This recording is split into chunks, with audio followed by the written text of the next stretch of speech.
Շատ լավ, եթե ինչ-որ բան սխալ ենք հասկացել, ինչ-որ բան սխալ ենք ձևակերպում, հարցը դա չի, բայց պետք է երեխեքը գրանցվեն, ուրեմն, այսինքն դե յուրե, եթե իմ ընկալումն էր, որ իրանք ընդհանրապես Հայաստանում չեն, բայց դե յուրե իրանք Հայաստանում չեն, առնվազն ամբողջական տրամաբանության մեջ, այդ թվում այո, դա արվում է բանակ չգնալու համար, ինչը ընդունելի չէ։ Ըստ երևի մեծամասը միայն բանակ։ Այսինքն հիմա եթե երեխեքը Հայաստանում են, մնում է պարզապես պետքա սահմանված կարգով գրանցվեն, դա քաղաքացիական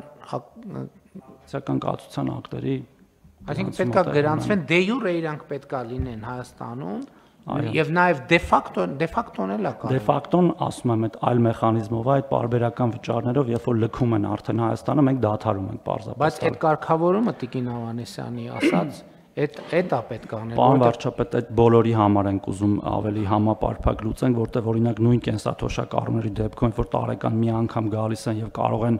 ըստ էության դրանից հետո եւս 1 տարի ստանալ, մինչեւ մյուս իրենց հաջորդ այցը, այդտեղ էլ ենք լուծումներ փնտրում, այդտեղ մի հարց կա ընդհանրապես, երբ քաղաքացիների դեպքում հաճախ նրանք սահմանները հատում են տարբեր փաստաթղթերով, ու մենք տվյալների մաքրության հարցում ենք։ Հեսա որ բիոմետրիկ անձնագրերի համակարգը մտնի, այդ հարցն էլ դուրս կգա։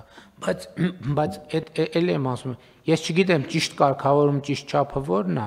բայց այդ պետքա բան անել, պետքա կարգավորել, այսինքն մարդը ապրում է Հայաստանում, թե չի ապրում Հայաստանում։ Այս շատ կարևոր հանգամանք է։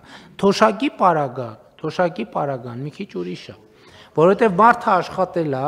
հիմա առավել եւս կൂട്ടակային կենսաթոշակի համակարգագործում եւ այդտեղ ուրիշ կարգ մարդը աշխատել է իր աշխատած գումարն է եւ ինքը կարող է այդ գումարը տնօրինի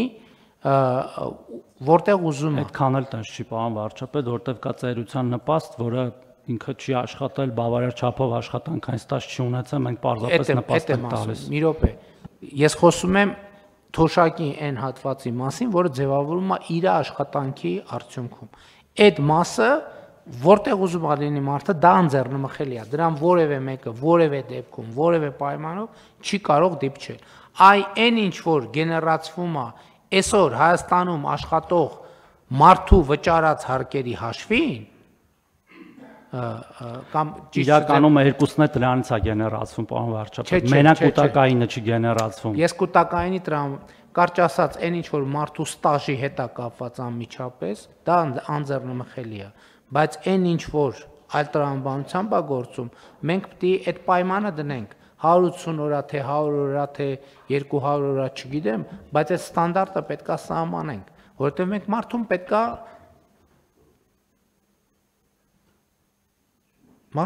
կապված լինի Հայաստանի հետ եւ մարդու կյանքի կենտրոնը պետք է լինի Հայաստանը մենք ուզում ենք որ մարդիկ հնարավորինս շատ ճամփորդեն հնարավորինս շատ տարբեր տեղեր գնան